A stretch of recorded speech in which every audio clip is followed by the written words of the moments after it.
We are back for week 2 of our summer lecture series. It's great to see that we have another great week of participation and attendance.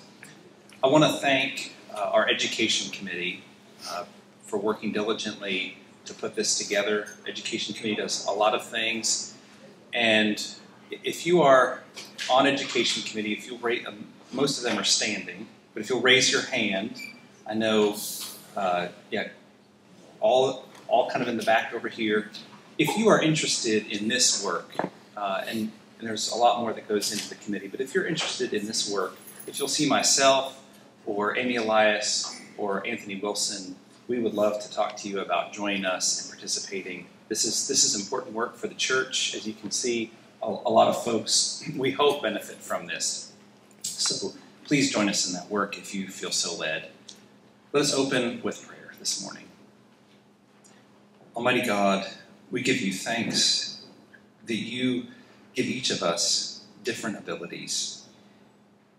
And we are thankful that we are here to learn together this morning. May you use all of the abilities that we have for the glory of your kingdom, and might we celebrate one another and the gifts that you have given us. In the name of the Father, Son, and Holy Spirit, amen. I'm really excited each week. All 3 of these lectures this summer are great, but I personally feel connected to this morning's speaker in a way that I don't have with the other 2 speakers. Hank Jenkins, Reverend Dr. Hank Jenkins, who I hope you have seen him around Church Street. He's been involved in the life of our church for some time now. And so I'm personally thankful for his willingness to share his gifts with us. Some information. Reverend Dr. Hank Jenkins is an ordained deacon in the Missouri Annual Conference of the United Methodist Church, and currently his primary ministry is as co-chair of the Association of Ministers with Disabilities. Hank moved to Knoxville with his wife Joy just a few years ago when Joy was hired to teach in the School of Journalism at UT. Hank's ministry includes many years as a minister for youth. Church Street is so blessed to have Hank connected with our church family. We're beyond this morning. He and Joy help facilitate with Sarah and Ryan Hughes the Cattywampus Sunday School class. That is their name. If you're interested in where they got that from, you should ask them. If Ryan and Sarah and Joy and Hank just raise your hands, that if you're looking for a new Sunday school class, the Cattywampus class might be a great place for you to check out. And so on behalf of Church Street UMC Education, we are excited to welcome Reverend Dr. Hank Jenkins as one of our 2022 Summer Lecture Series speakers. Will you help me in welcoming Hank this morning?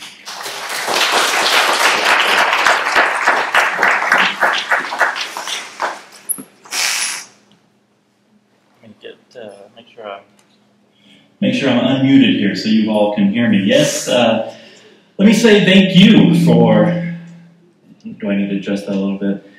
All right. Thank you for having me here this morning. I want to say that it's an honor of mine to get to be here and be a part of this lecture series.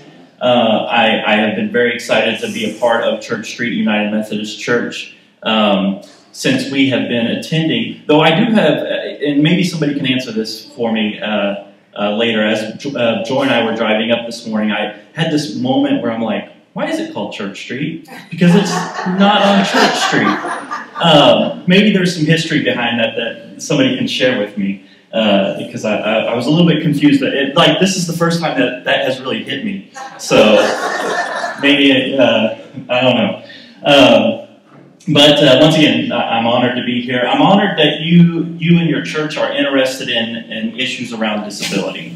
Obviously, this is a passion of mine, something I have been passionate about for some time, being a person who uses a wheelchair. But I am honored that that is something that you're interested in, so interested in that y'all would invite me here to speak on this issue. As Tim said, my ministry has been in youth ministry I worked at Missouri United Methodist Church, which it's actually a church in Missouri called Missouri United Methodist Church. It's named so because it's on the campus of the University of Missouri. But I worked for quite a bit of time as the youth minister there at that church and have an extensive past in youth ministry. At one time, I understood that as my calling into ministry, but I think as everything evolves in our life, so do our callings in ministry. And eventually, over time, I felt called and led into doing ministry for the church, particularly around people with disabilities. Obviously, being a person in a wheelchair, that is an interest of mine. But the longer I worked in the church, I realized that there, at times, can be a real disconnect between how the church views people with disabilities and how the church is in relation with people with disabilities. And honestly, it's not for any malicious reason. It's often not for anything other than people are often unaware, uncomfortable, just not sure how to work around the issue of disability. And so there becomes a disconnect there, and oftentimes, because there is a disconnect, people with disabilities are sometimes left out of church culture. They're left out of our church institutions. We make a way oftentimes for them to come into our churches. However, they're not fully included into the life of the church. And so because the longer I was in ministry and I began seeing that, even myself as a minister, somebody who worked in the church, I even noticed that within myself in some situations, I felt a calling to help the church be in better relationship with people with disabilities. And so that's how some of my work has gotten started. Now, I want to tell you a little bit about me and about, it's a natural thing for people to wonder, why are you in a wheelchair? Why do you use a wheelchair? And so I want to share with you a little bit about my disability, about why I am a person who uses a wheelchair. At the age of 7, I was in an automobile accident. I grew up in a rural part of northeastern Oklahoma, a little town called Wagner. And when I say we grew up, I grew up in a town. We actually grew up 30 minutes outside of the town of Wagner. So we were, as we said in Oklahoma, I'm sure you say it here, we lived out in the country. We lived on Lake Fort Gibson. We lived on a little gravel horseshoe road just down the street from my grandparents. And I got up one Sunday morning. It was Super Bowl Sunday in 1988. I got up one Sunday morning. My parents were still asleep. And I ran down the gravel road to my grandparents, because that's typically what I did when my parents were asleep. And my aunt, who was 18 years old at the time, was getting ready to drive into town and go to Walmart. Well, being that I was a little 7-year-old kid, I looked up to my 18-year-old aunt. I bugged her and bugged her and bugged her, said, "Aline, take me with me. Take me with you. Take me with you." And, she was kind of annoyed because 18-year-old doesn't want to take their 7-year-old nephew with them to town. But she eventually said, "Okay, you can go into town with me." So we got in our car. We drove a little ways down the road. And these are little 2-lane roads in rural Oklahoma. There was a gentleman that approached a stop sign. My aunt says, in her recollection, she says she thought he was going to go through it, but she wasn't sure. And so she started to slow down. But then she thought, no, he's going to stop. And so at that moment, she went ahead and pushed on the accelerator. And when she did, he ran that stop sign.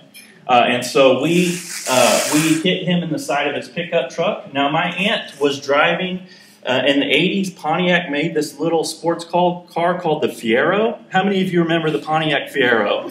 It's a little nothing car, right? It only had 2 seats in it. The driver's seat and the passenger seat. And because this was the 80s, there was some education, but not a ton of education around wearing your seatbelt, so neither one of us was wearing our seatbelt. And my little 7-year-old body, when we hit the side of his pickup truck, I went from the passenger seat into the dashboard, and then back into the passenger seat, and my body kind of pinballed back and forth between the seat and the dashboard a couple of times. It's thankful that I was not thrown from the car. They don't know how that I wasn't thrown from the car, but I wasn't. But when the emergency crews found me, I was laid face down in the seat. Thankfully, I was unconscious because my brain had kind of shut down. It didn't want to feel all that. So So the body shut down. And they emergency flighted me into Tulsa, Oklahoma, to St. Francis Hospital there in Tulsa. I was in a coma for 3 days. Once I came out of that coma, the doctors realized that I had a bruise on my spine. A lot of people think that my spine was broken. There was never any break. It was just a massive bruise on the spine that, the way it was explained to me, if we have any doctors in the room, you probably say, Hank, that's probably not how it works. This is how I remember it, though. But the doctors said to me that, or said to my parents, rather, that the bruise on my spine, what happened was it swelled up, it damaged all those nerves that go from my brain down to my legs, and so my brain could not send the signals down to my legs anymore saying, we need you to move around. Also, my legs can't send the signal to my brain, said that we feel things. So from that point on, I was unable to move or feel anything from just below my waist down. I can move my hips, and I can barely feel right about my hips, but that's where everything ends. The doctors thought that eventually, at the time, they thought that I would get some of that back since it was just a bruised spine. And there was a long time where I got into leg braces and tried to walk around with leg braces. But because, once again, I was a 7-year-old kid, and when you're a 7-year-old kid, you really just want to be a 7-year-old kid, right? And so I didn't want to mess with leg braces. I didn't want to mess with doing all that. I just wanted to be a kid. On some level, there's some beauty in that, right?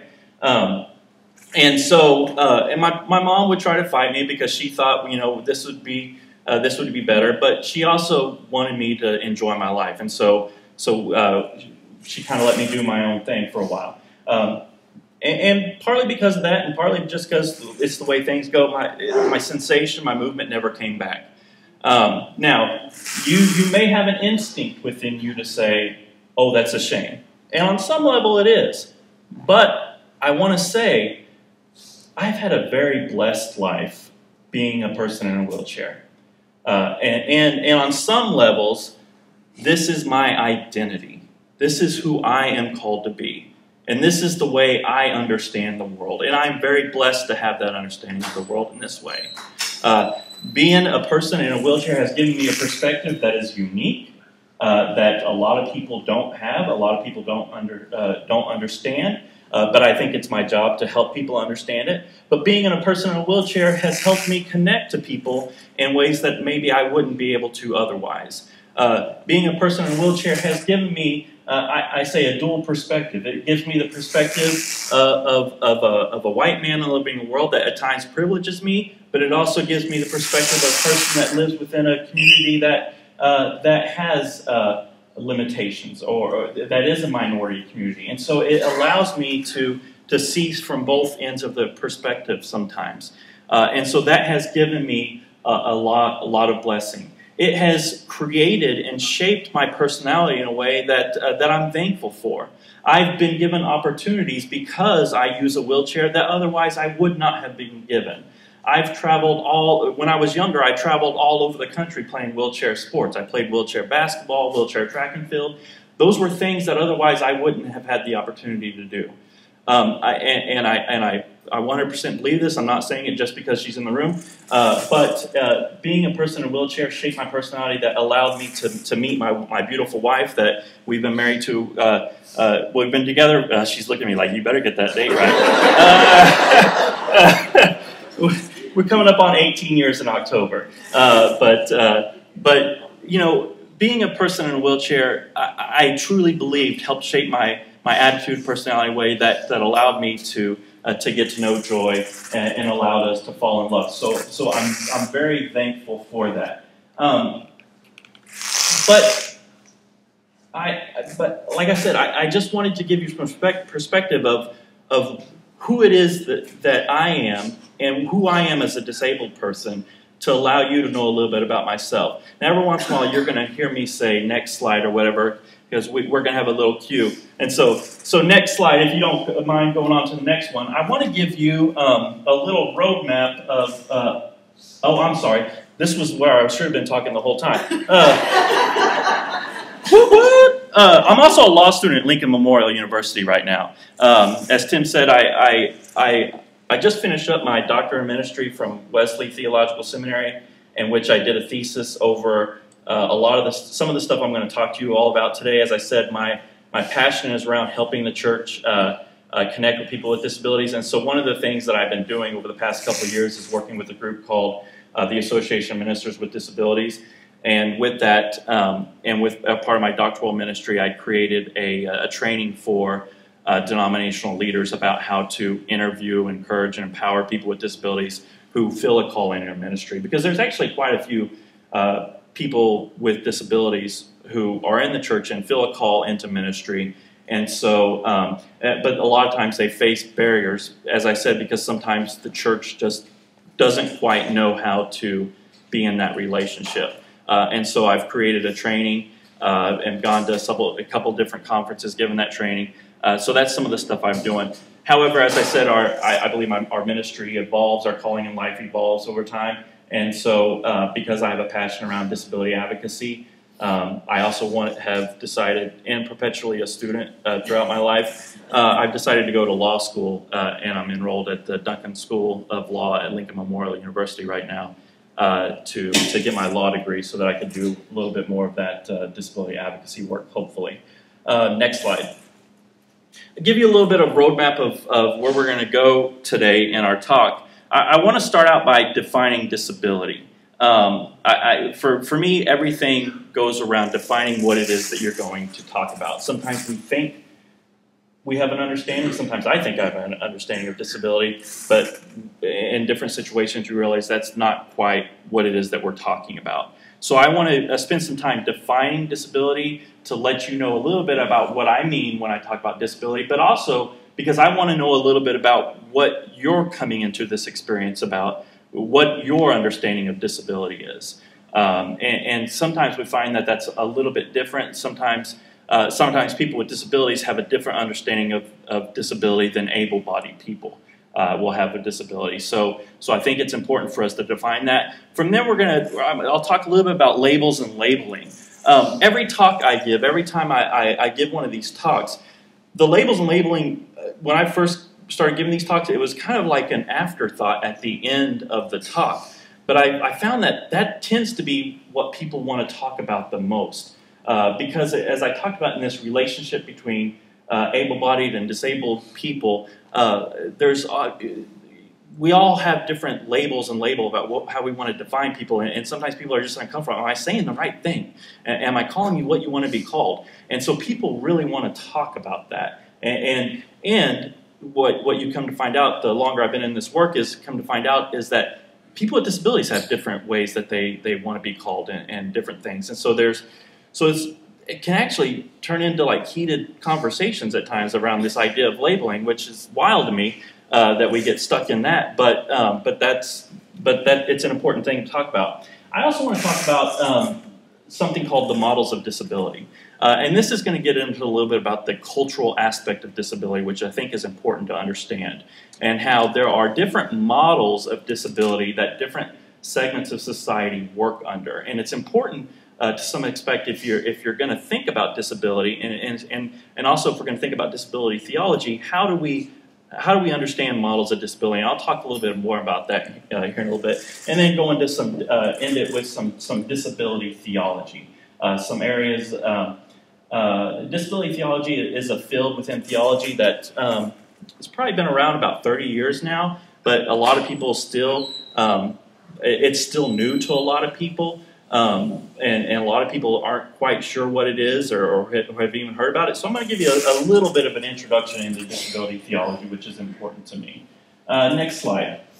So to start out with, I don't want to spend a lot of time on this, but I'd like you maybe to turn to the person next to you, and these three questions that we have here, talk just briefly over how do you define disability, who is disabled, and what does disability look like? All right. I know that didn't give you a lot of time, and I apologize. But I'm going to bring us back here real quick. I'm not sure if you got through all three. If you didn't, that's okay. Real quick, maybe just one person. is there somebody who would like to say, how do you define disability? If there's a brave person in the room that, that wants to give it a shot. Yes, back here. Very good. I think that's a great, great definition. Thank you for sharing that. She said that the society has set up this idea of normal, and there are some people who, correct me if I got this wrong, there are some people who have different avenues to try to attain that normalcy, that have difficulty getting there, to attain what society deems as normal. Is that correct? All right. Very good. Who is disabled? Somebody want to share that? She kind of said this a little bit in that definition, but yes, you kind of, yes. Do you want to share? No. Oh, okay. Yes, right behind you. Who is disabled? Everybody's disabled. Everybody's disabled. Okay. That's you. Okay. Very good. I would say yes and no. Yes, everybody has the ability to be disabled, and everyone will be disabled at some point in their lives, or will be touched by disabilities at some point in their lives. However, one of the things that I'll talk about a little bit is that everyone has vulnerabilities and everyone has struggles. However, there's a cultural aspect to disability that not everyone will recognize and come in contact with. So it's a yes and no to that. But thank you so much for sharing it. That's a great answer. What does disability look like? This is a tricky question. It doesn't look like anything that you're aware of. Yes, she said it doesn't. You can't always tell. I wear hearing aids. That's right. And that's a disability. That's right. And a lot of people that park in handicap have disabilities that don't show. Yes, that's and correct. So you can't assume that that person shouldn't be parking there, and you can't assume that I hear you. That's that's very good, and you're right. Disability at times is very obvious. It's very obvious that I'm disabled. I carry my disabled card right here in front of you, and you see that, right? Not everybody you come in contact with who is disabled, you won't realize they're disabled. There are a lot of people who live in this world with what are called hidden disabilities, and they function within this world without you ever realizing they're disabled. And so it can look like everything. And as I said earlier, everyone will be touched at some point in their life with disability. So that's something we have to be mindful of. We have one more slide with some questions. Do kind of the same thing with these three. What have you been taught about disability through schools, family, media, religious institutions? How comfortable do you feel talking about disability? And how comfortable do you feel talking to disabled people? Now, I probably won't ask you to share all these, but I do want you to discuss, be as honest as you feel comfortable with being the person next to you. Once again, if you don't want to talk about it, just sit there and chill for a second. Is there somebody who would like to share? What have you been taught about disability, if anything? Not enough. Not enough. To pick up on what my esteemed parishioner friend said, there's disabilities that are visible. And arguably, those can be the easiest to both recognize and to make accommodations for.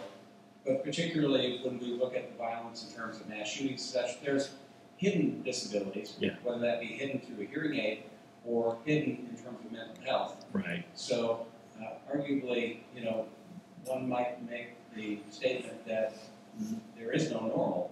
Right. And that we each have a disability, whether some people may have a lack of compassion, a lack of empathy. So, not enough. Yeah, thank you. No, and I would agree. I think part of what this training, for me, deals with is the fact that there's really just not enough taught on any level about disability in general. And And because sometimes there's not enough taught about disability, we just don't know, right? And and that's what gets at what I was talking about earlier, why I do some of this work in the church is a lot of times people in the church just don't know about disability or how to interact with people with disabilities. And so it creates an isolation for disabled people. There's something I'm going to talk about a little bit here in a second about the cycle of inaccessibility. And really the cycle of inaccessibility stems from a lack of education around disability. But we'll talk about that in a second. Thank you for sharing. I'm going to lump these last two together. If there's somebody that wants to share, great. If not, that's okay. How comfortable do you feel talking about disability, and how comfortable do you feel talking to disabled people? I included another two in there. How comfortable do you feel talking about disability, and how comfortable do you feel talking to disabled people? Because I would be, yes? I think that a lot depends on the person themselves, because you're an extrovert, so you're going to be an easy person to approach and talk to. Some people are more quiet and pulled into themselves, whether they have a known disability or not. Yeah. And somebody who is quiet is not as approachable. I mean, they're going to send out those leave me alone vibes. Yeah. No, that's very true.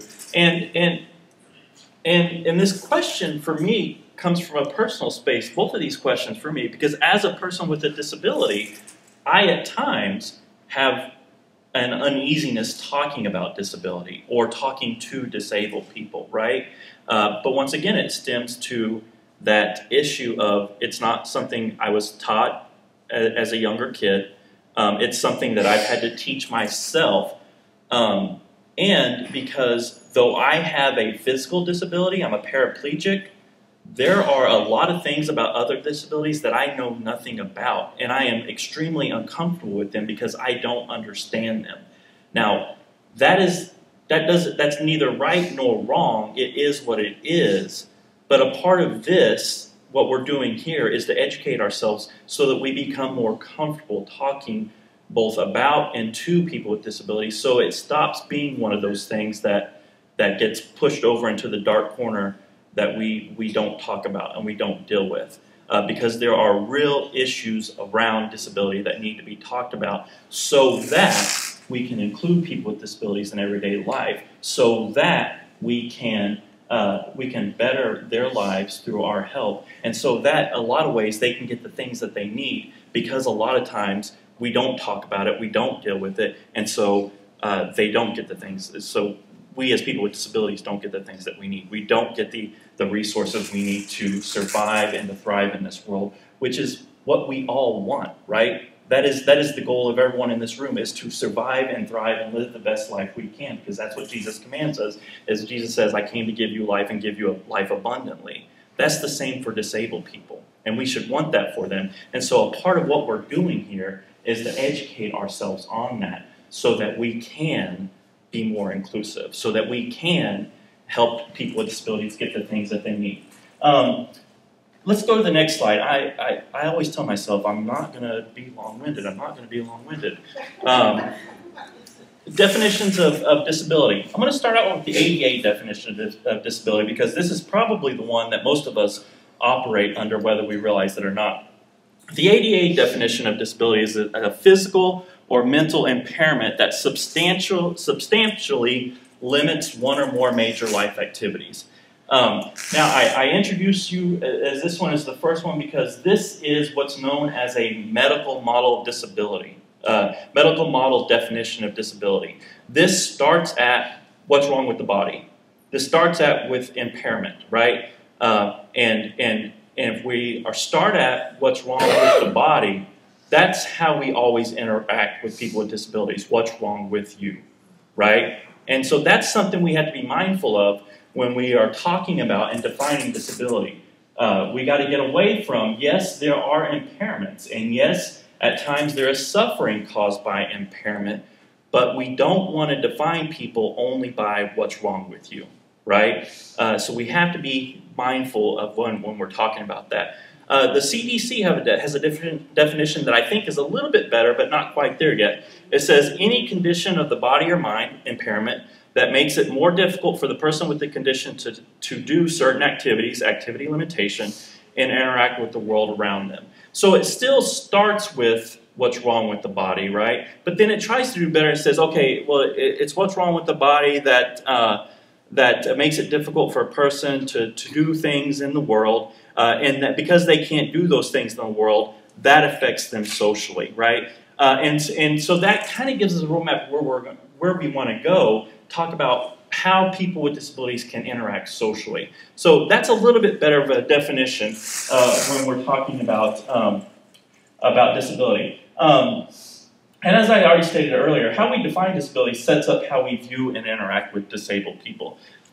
This next slide, I think is a little bit better. This came from the United Nations Convention on the Rights of Persons with Disabilities.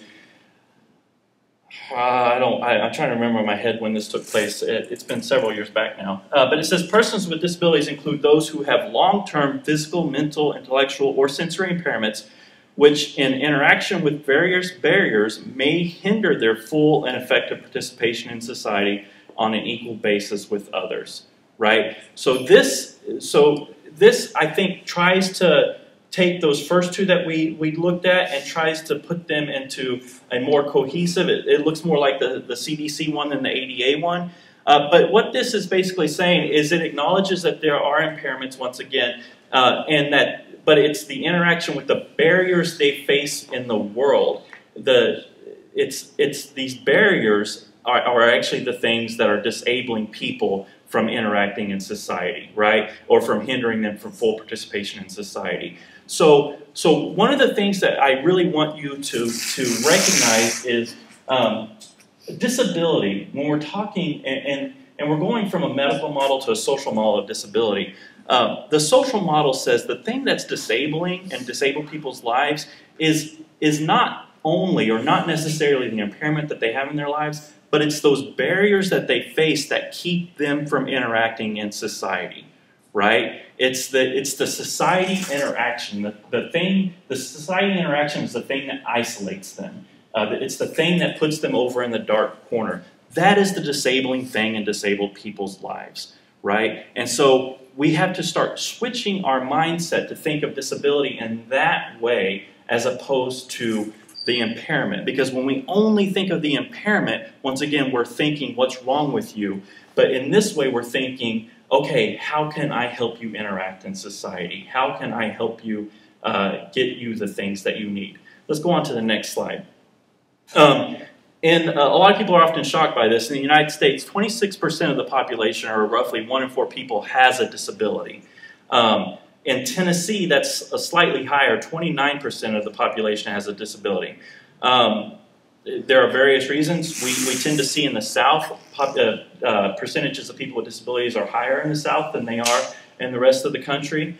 And that's no different here in Tennessee. But people are often shocked that those are such high percentage of people have a disability in the world. Once again, and part of that, let's go on to the next slide.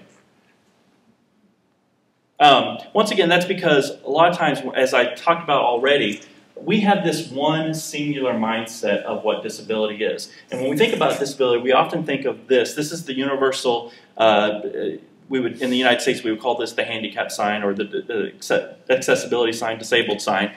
We think of somebody that looks like me, right? If we just say disability, we think of somebody in a wheelchair, right? Or somebody who has a singular thing. But in all actuality, could you hit the next button? In all actuality, one more time. In all actuality, disability looks much more like this. This is a sign for accessibility that was brought about by a bunch of disabled activists several years ago. But what they said is the universal sign for accessibility that we've had, it doesn't really say the whole story because it just gives a singular idea of somebody in a wheelchair.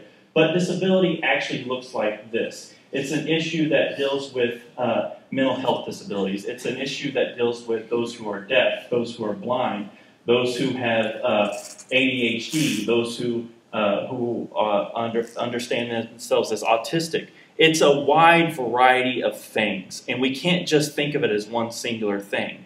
And when we do so, we really limit our understanding of what disability is or who is disabled. And so, in all actuality, those numbers are actually right. 26% in the United States, 29% of people here in Tennessee actually have a disability, because we're talking about a wide variety of things, and especially those hidden disabilities that we've talked about. Next slide. This kind of gives a breakdown of percentage of adults with functional disability types. Mobility is the highest percentage, 13.7%. People with disabilities have a mobility disability, 10.8% cognition disability, and then I won't spend a lot of time here, but you can kind of see that it goes down from there. So we have quite a bit of the population that's actually living with a disability in this world. But there's a reason that we often don't think about them, and that's partly because this idea of the cycle of inaccessibility that I talked about. One of the reasons that we don't know a lot about people with disabilities is because things are inaccessible, right? They can't access the world around us. And so if things are inaccessible, people with disabilities aren't around. And then we think to ourselves, well, there aren't a lot of people with disabilities here, so there must not be many of them. And then we continue to think of to ourselves, well, since there's not many of them here, why would we spend the resources on making things accessible? Because there's simply just not many people around. And then things are inaccessible. And so people with disabilities continue to not be around. And we continue to think, well, there are not many people here, why would we make it accessible for them? And then we continue to hide them in the corner, and we continue to not make things accessible for them. That's why we think those numbers are so high, when in actuality they're not. Because they simply cannot access the world that the rest of us can access. Now, I'm a lucky individual with a disability. I live pretty high up on what we would call the hierarchy of disabilities, because I am an educated man that comes from not great means, but my family had enough that I could get by in this world, and that I could overcome those barriers, and so that I can be here talking to you now. I'm very privileged within the disabled society. But the truth is, most people with disabilities live below the poverty line. Most people with disabilities don't have the privileges that I have. And so they continue to get stuck in the corner and continue to be in places that we can't see them and we don't know they're there. And they continue to be ignored. Now, I'm not saying we actively ignore them. I'm saying that's what happens. And that's why we need to be educated about this stuff. And that's why we need to take more care and provide for those things for people with disabilities, so that they can be a part of everyday activities, so that they can be included in the world that we take advantage of and we take for granted every day. Let's go on to the next slide. Language and labeling. As I said, this is an important thing we talk about. Go on to the next slide. One thing to remember, and this is always a really important thing for me, disabled and disability, those are not dirty words, right? A lot of times people are very afraid to say the word disabled.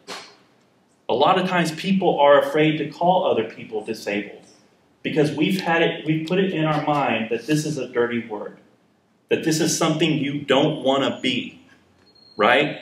And so when we continue to say it's a dirty word, or when we continue to try to hide it, that makes people think that that's something they don't want to be.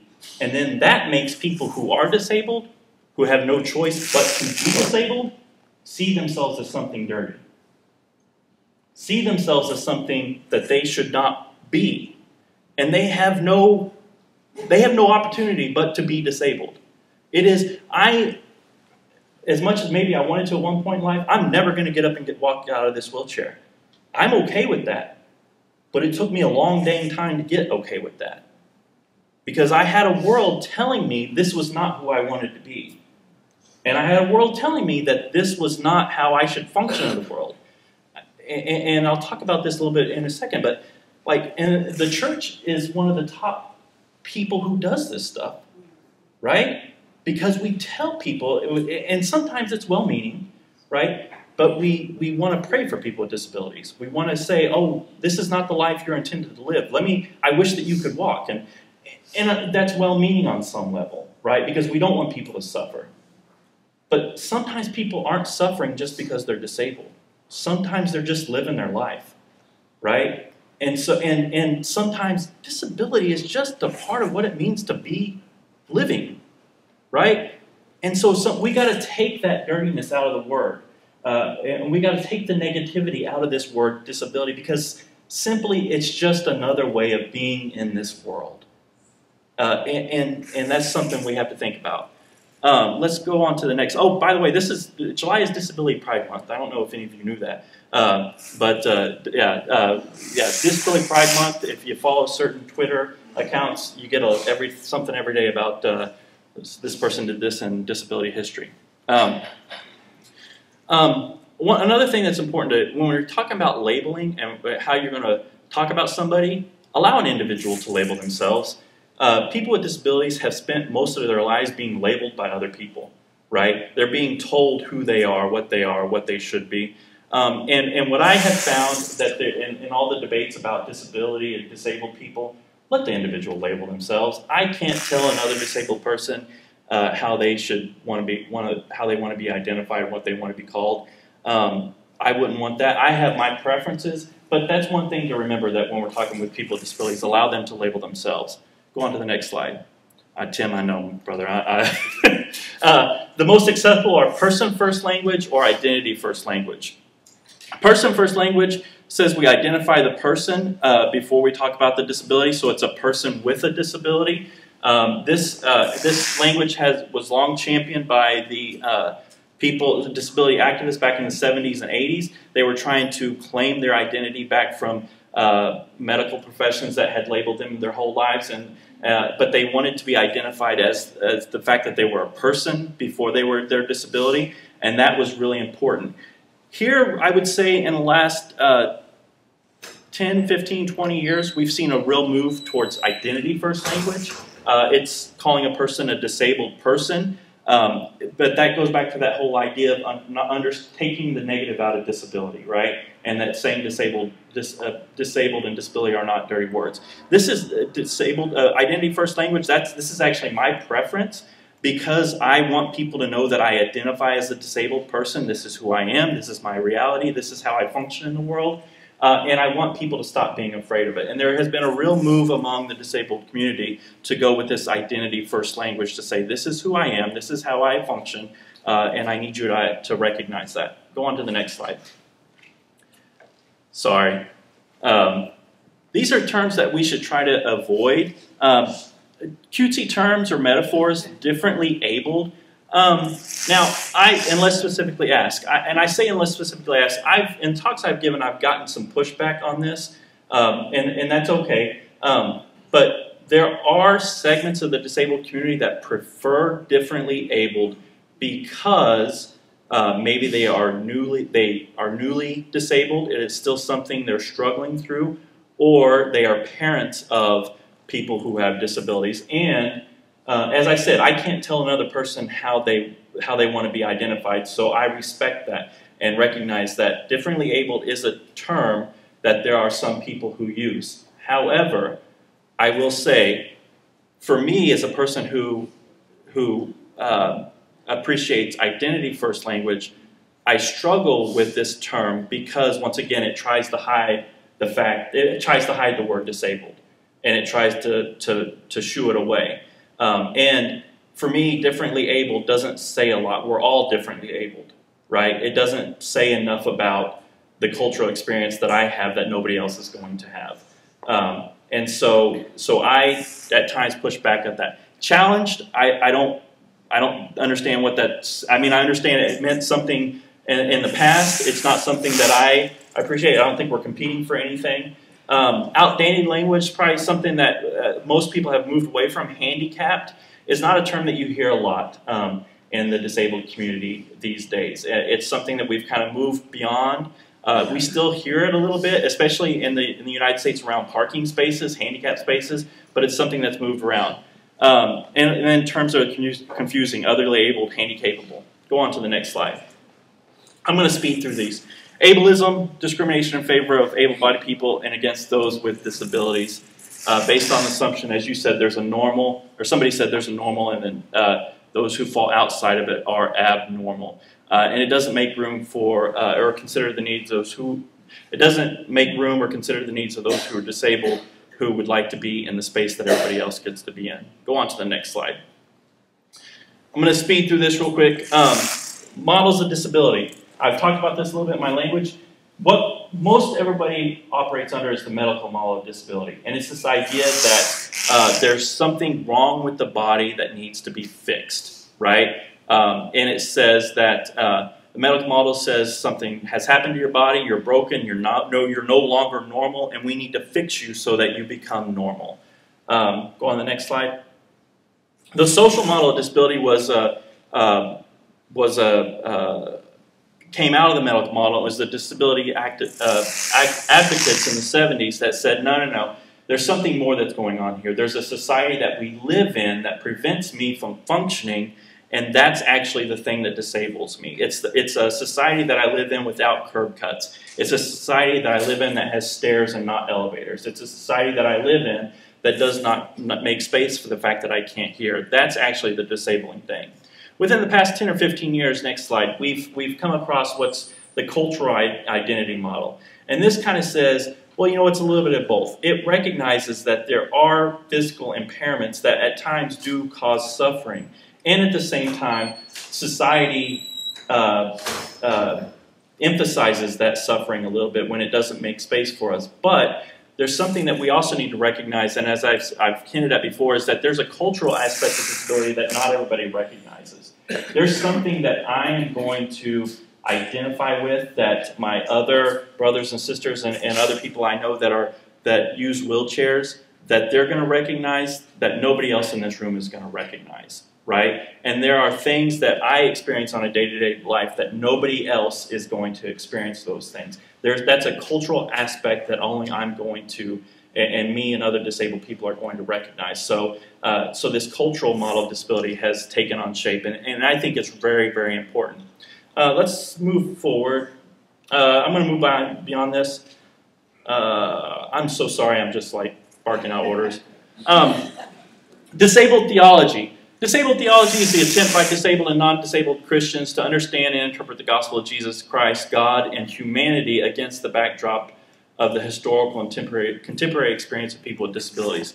This seems very obvious, this definition up here, but there's truth in it, in that disability theology is this attempt to understand the stories of Christianity and to understand the stories of Jesus Christ through that cultural lens of disability that not everybody else is going to understand, right? It's going to struggle with those healing stories and understand, what does this mean for me as a person who doesn't see myself ever getting up and walking? What does that actually say to me? What does it say to me to live in a society that doesn't privilege disability or go to church and understand these theologies? So that's what disabled theology is trying to look at. I'm going to move beyond this one. Thank you. The story of Genesis. I want to touch on this briefly because this is a story that we all know. The key thing that I want to point out in this story is, you've all read this story a million times, but we get to this part where it says, God created human beings. He created them godlike, reflecting God's nature. God created them male and female. God blessed them. Prosper, reproduce, fill earth, take charge. Be responsible for fish in the sea and birds in the air, for every living thing that moves on the face of the earth. And the very first sentence, which I didn't do, God said, let us make human beings in our image, make them reflecting our nature. Now, I'm sure if any of you have studied the Bible, you've picked up on the fact that at this very beginning, where this monotheistic God that we talked about uses us, our, we language, right? And so there's all these debates within theological circles as like, who is this us that God is talking to? Who is this we that God is talking to? And, you know, there's this debate, like, are Jesus and the Holy Spirit there with God at creation? Is this like the swarm of angels that are behind God at this point? For me, either or, yes, both and, okay, good. The real point is God is a God of relationship, right? And we see that from the very beginning of the Scriptures. God is in relationship, right? Us, we, them. And so the point is, when God says, let us make them in our image, to be made in the image of God is to be a relational being. To be a being that is in relationship with other people. Now, there's a theologian that I'm going to hit on briefly named Thomas Reynolds. He's one of my favorite theologians. He's a disabled theologian out of Canada. And he talks about, because this relational aspect of God is what it means to be in the nature of God, our goal is to be in relationship with the rest of creation. But we've got this sin problem in our lives, right? And a part of this sin problem is that we as individuals want to be independent. And we want to isolate ourselves. Well, in the disability theology realm, in disabled theology, that idea that pushing away, being independent, doing everything on your own, that has horrible consequences for disabled people, right? Because Thomas Reynolds also talks about we operate, especially in Western culture, we operate in this economy of exchange. In this economy of exchange, he says, we are always operating in relationship with people who we think can offer us the most. We don't always recognize we're doing that. But what we do is we put ourselves in relationship with people we think that we can get the most out of. And we surround ourselves with people that we think can benefit us and the rest of society the most. And because we have operated within a system that says disability is negative, disability does not add value, we push disabled people to the margins. And we push disabled people out of relationship. Now the problem is that not only distorts the God-created image that's in people with disabilities, but it distorts the God-created image that's within you as well. Because you're not in relationship with the rest of God's creation. And we're not allowing people with disabilities to be in relationship with us. Because when God says, prosper, reproduce, fill the earth, take charge, be responsible for the fish of the air and the birds in the air, what God is saying is, be responsible for the rest of my creation. Be in relationship with all these people. That is our call. That is what it means to be in the image of God. So when God says do those things, we have to take that serious. And it's not just being in a relationship that we allow people with disabilities to come into the room where we are, that they're graced by our presence. No. It's listening to them. Hearing what they have to say. Hearing how they want to be identified. Listening to what they would offer to the rest of the world. I'm going to wrap up real quick because I know we need to get to the questions. I was in a meeting a while back. I was on a general conference committee where we would meet every year through a period of time. And we got to end of our time on this board. And I was frustrated because I felt like our group hadn't done that much. And I was voicing that around the table that I was in. And this gentleman that was sitting next to me, he was astounded that I would say that I was frustrated. And he said, Hank, don't you realize that just you being here has been such an inspiration to the rest of us that you have been such a success then? And I got so mad, and he didn't realize I was mad. But I was like, my value to you is more than just being an inspiration. I am not here for you to feel good about yourself. To be in relationship with me means to listen to what I have to say in the room. To be in relationship with disabled people means to give them value. Or not give them value, because that's not something you can give them. Recognize their value. Recognize the image of God that already exists within them so that you can get something from them. Right? But the truth is, we're not supposed to operate in that economy exchange. We're supposed to love them simply because they are. So as we move forward and as we think about these things, as we think about disability, let us be mindful of that as we move forward. I have, like most of my presentation, because I said I wasn't going to do it, but I did it. I'm going to cut off here. If you have questions, I'd love to answer them. I will stick around afterwards if you'd like to come up and talk to me. Afterwards, I can talk to you. I love talking about this stuff, obviously. So yeah, let me just end it there and offer some time for questions. We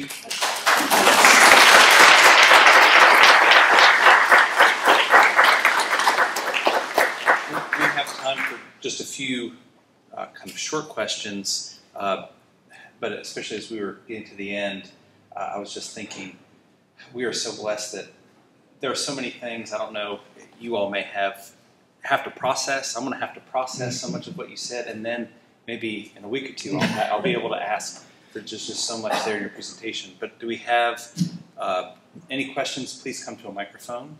And or a microphone. Question back here. Yeah. Hey, Hank, yeah. I could probably ask you this in Sunday school class or just inside as a friend, but just in front of everybody here. With DEI being so important to bring a lot of discussions to the forefront these days, I think a lot of healthy discussions. One of my good friends is the Department of Intellectual and Developmental Disability Commissioner. He said, a lot of times folks with disabilities aren't thought of in those discussions. What's your view as far as are people who have disabilities really at the forefront of those discussions, or can they be, or should they be? Now, I think I have personal opinions, but I'd love to have yours. Yes, I would say they always should be, right? If you're in a room, and especially like we're in a day and age that is valuing diversity and valuing the most perspectives around the table as you can get, over and over again, people with disabilities are left out of that discussion of diversity, and it can be very frustrating because we have a definite perspective that we can go by. But especially around issues that are dealing with disability, over and over again, discussions and decisions are made about disabled people without getting the disabled perspective at all. And it's amazing to me, and churches do this a lot. You make decisions about disabled people that are trying to do the best for them, but you've not gotten that perspective of the disabled person at all. So oftentimes what happens is something is put into place that is woefully wrong because you're not asking the experts on the issue, right? And so anytime we're dealing with issues like that, of course disabled people should be there and they should be given a voice. But yeah, especially around those issues we should. We had a question back here. Yeah. Yeah. Probably for me, the most visible people with disabilities are among homeless and drug addicted. Mm-hmm. And I was just wondering if you had anything to share with us about those groups. I don't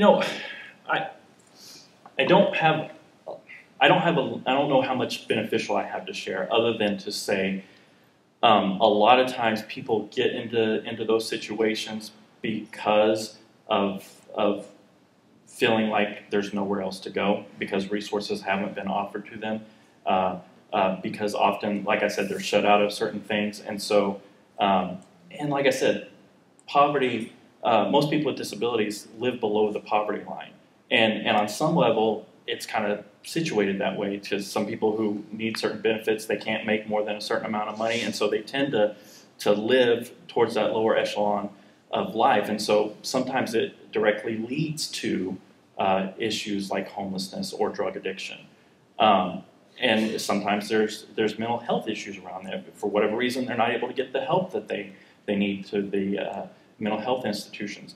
I don't know a lot about it, so anything that I would say would be woefully uneducated, but other than to say, yes, there are issues there. Yes, there are things we need to that we need to deal with and acknowledge and find a better way of doing things. And acknowledge that we have a lot of our homeless population, a lot of people who live with drug addictions who are living with disabilities, but we don't see it as such, right? Or we don't recognize it as such because disability is something we want to pity, and to some extent, homeless and drug addiction is something sometimes, in my opinion, we want to vilify.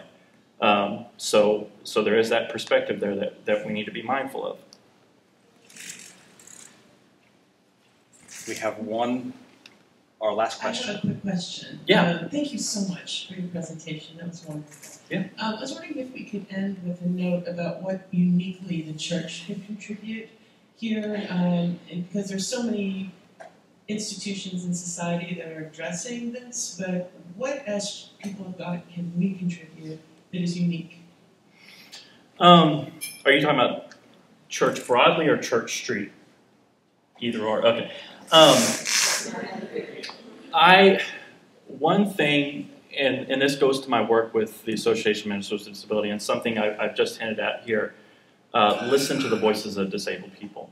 One of the reasons the society as a whole is not educated around disability is because we don't hear from disabled people hardly at all, right? Disabled people aren't in leadership. Disabled people aren't allowed to tell their own stories. Media, a lot of media we have doesn't tell the story from the authentic perspective of disabled people outside of good cry moments or Emmy-winning moments, right? We got to be mindful of that, and we got to listen to those stories. And so, as a disabled minister, one of my goals has been that in the church we see more disabled people up in leadership, speaking from pulpits or speaking from, giving sermons or that are part of our leadership teams. I think that's something that every institution, not just churches, should start doing so that we hear from those perspectives and not just doing ministry to them, but doing ministry with them, right? Catherine will come up in a moment and do our formal thank you in closing. But if you have questions, we are so blessed that you are connected with our church. So if you have other questions, there may be a little bit of time. I don't know what your schedule is, but you can linger and maybe you can come and ask a question. But you're here most Sundays. Yeah. And so I encourage you to build a relationship with Hank. Yeah. And we certainly have so much more throughout that presentation. There was so much that I'm like, oh, I still have so much learning to do. So, and I didn't get to the best part. If you get a chance, read The Disabled Guide by Nancy Eastland. Talks about understanding God as a God with disability. Good stuff. Appreciate it. This has been wonderful.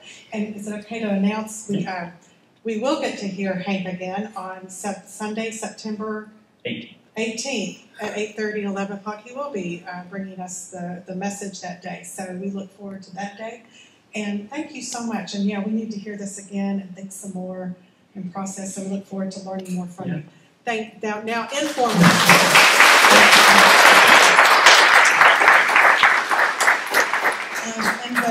And if you'll take a moment to fill out the evaluation, you can just hold the QR code, the phone thingy. So thank you.